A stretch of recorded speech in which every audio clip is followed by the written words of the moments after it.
ಆಚಿ ಮಸಾಲ. ಎಂತ ಅಡಿಗೆಯ ರುಚಿಯಾಗೋ ರಹಸ್ಯವು 20 ರೂಪಾಯಿ.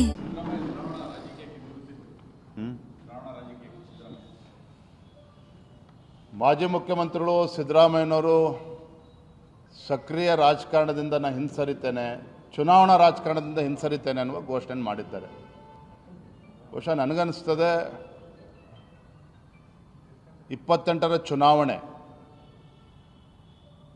ಕಾಂಗ್ರೆಸ್ ಪಕ್ಷ 70-80 ಸ್ಥಾನ ಗೆಲ್ತೇವೆ ಅನ್ನೋ ಭ್ರಮೆನಲ್ಲೇನಿದ್ರು ಸಿದ್ದರಾಮಯ್ಯನವರ ತೀರ್ಮಾನದಿಂದ 50ಕ್ಕೆ 60ಕ್ಕೆ ಇಳಿತಾರೆ. KPSCನಲ್ಲಿ ಆಗಿರುವಂಥ ಮತ್ತು ಆಗ್ತಾ ಇರುವಂಥ ಹಗರಣ, ಒಂದು ಕಡೆ 2.5 ಲಕ್ಷ ಹುದ್ದೆಗಳು ಖಾಲಿ ಇದ್ದರೂ ಸಹ ಈ ಕಾಂಗ್ರೆಸ್ ಸರ್ಕಾರ ಹುದ್ದೆಗಳನ್ನು ಭರ್ತಿ ಮಾಡ್ದೇ ಕೈ ಕಟ್ಕೊಂಡು ಕೂತಿರುವಂಥದ್ದು, ಮೀಸಲಾತಿ ನೆಪವನ್ನು ಒಡ್ಡಿ ಆ ಯುವಕರ ಜೀವನವನ್ನು ಹಾಳು ಮಾಡ್ತಾ ಇದ್ದಾರೆ. ಮತ್ತೊಂದು ಕಡೆ KPSC ಆ ಉದ್ದೇಶವನ್ನು ಮರೆತು ಇವತ್ತು PDOಗಳ ನೇಮಕಾತಿ ಇರ್ಬೋದು, ಪಶು ವೈದ್ಯಾಧಿಕಾರಿಗಳ ನೇಮಕಾತಿ ವಿಚಾರದಲ್ಲಿ ಸುಮಾರು 400 ಕೋಟಿ ರೂಪಾಯಿ ಹಗರಣ ಆಗಿದೆ ಅಂತೇಳಿ ಬೆಳಕಿಗೆ ಬಂದಿರುವಂಥದ್ದು. ಮೊನ್ನೆ ನಾವು ಕೂಡ ಆಗ್ರಹ ಮಾಡಿದ್ದೇವೆ, ಇಷ್ಟು ದೊಡ್ಡ ಹಗರಣ ಆದಾಗ ರಾಜ್ಯ ಸರ್ಕಾರದ ಕರ್ತವ್ಯವೂ ಕೂಡ ಇದೆ. ಯುವಕರಿಗೆ ನ್ಯಾಯ ಕೊಡಬೇಕು ಅಂತೇಳಿದ್ರೆ CBI ತನಿಖೆ ಮಾಡಿಸ್ರಿ ಅಂತ ಹೇಳಿದ್ರೆ KPSC ಇಂಟರ್ನಲ್ ಇನ್ವೆಸ್ಟಿಗೇಷನ್ ಕಮಿಟಿ ಅಂದರೆ ಅವ್ರು ಆಂತರಿಕವಾಗಿ ತನಿಖೆ ಮಾಡಲಿ ಅಂತೇಳಿ ಸರ್ಕಾರ ಅವಕಾಶವನ್ನು ಮಾಡಿಕೊಡ್ತದೆ ಅಂತೇಳಿದ್ರೆ ಇದಕ್ಕೇನಾದ್ರು ರೀತಿ ನೀತಿ ಇದೆಯಾಗಾದರೆ ಒಂದು ಕಡೆ ನೇಮಕಾತಿ ಪ್ರಕ್ರಿಯೆನೂ ಕೂಡ ಆಗ್ತಾ ಇಲ್ಲ, ಆಗಿರತಕ್ಕಂಥ ಪ್ರಕ್ರಿಯೆಯಲ್ಲಿ ಹಗರಣ ಆಗಿರುವಂಥದ್ದು.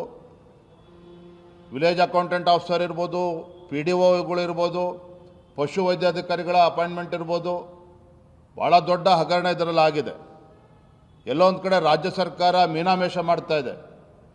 ಏನು ಪಶು ವೈದ್ಯಾಧಿಕಾರಿಗಳ ಹಗರಣದಲ್ಲಿ, ನೇಮಕಾತಿ ಹಗರಣದಲ್ಲಿ ವಿದ್ಯಾರ್ಥಿಗಳು ಕಂಪ್ಲೇಂಟ್ ಕೊಡೋಕ್ಕೆ ಹೋದರೆ ಬೆಳಗ್ಗೆ 9 ಗಂಟೆಗೆ ಹೋದರೆ ರಾತ್ರಿ 3 ಗಂಟೆಗೆ FIR ಅನ್ನು ದಾಖಲು ಮಾಡಿದ್ದಾರೆ. ಇದು ರಾಜ್ಯ ಪೊಲೀಸ್ ವ್ಯವಸ್ಥೆ ಇರುವಂಥದ್ದು.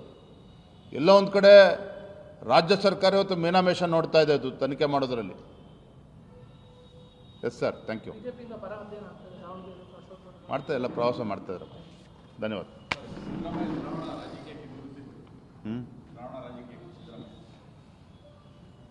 ಮಾಜಿ ಮುಖ್ಯಮಂತ್ರಿಗಳು ಸಿದ್ದರಾಮಯ್ಯನವರು ಸಕ್ರಿಯ ರಾಜಕಾರಣದಿಂದ ನಾನು ಹಿಂಸರಿತೇನೆ, ಚುನಾವಣಾ ರಾಜಕಾರಣದಿಂದ ಹಿಂಸರಿತೇನೆ ಅನ್ನುವ ಘೋಷಣೆ ಮಾಡಿದ್ದಾರೆ. ಬಹುಶಃ ನನಗನ್ನಿಸ್ತದೆ 28ರ ಚುನಾವಣೆ ಕಾಂಗ್ರೆಸ್ ಪಕ್ಷ 70-80 ಸ್ಥಾನ ಗೆಲ್ತೇವೆ ಅನ್ನೋ ಭ್ರಮೆನಲ್ಲೇನಿದ್ರು ಸಿದ್ದರಾಮಯ್ಯನವರ ತೀರ್ಮಾನದಿಂದ 50ಕ್ಕೆ 60ಕ್ಕೆ ಇಳಿತಾರೆ. KPSCನಲ್ಲಿ ಆಗಿರುವಂಥ ಮತ್ತು ಆಗ್ತಾ ಇರುವಂಥ ಹಗರಣ, ಒಂದು ಕಡೆ 2.5 ಲಕ್ಷ ಹುದ್ದೆಗಳು ಖಾಲಿ ಇದ್ದರೂ ಸಹ ಈ ಕಾಂಗ್ರೆಸ್ ಸರ್ಕಾರ ಹುದ್ದೆಗಳನ್ನು ಭರ್ತಿ ಮಾಡ್ದೇ ಕೈ ಕಟ್ಕೊಂಡು ಕೂತಿರುವಂಥದ್ದು, ಮೀಸಲಾತಿ ನೆಪವನ್ನು ಒಡ್ಡಿ ಆ ಯುವಕರ ಜೀವನವನ್ನು ಹಾಳು ಮಾಡ್ತಾ ಇದ್ದಾರೆ.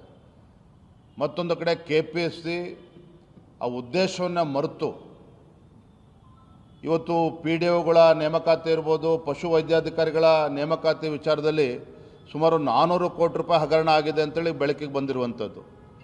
ಮೊನ್ನೆ ನಾವು ಕೂಡ ಆಗ್ರಹ ಮಾಡಿದ್ದೇವೆ,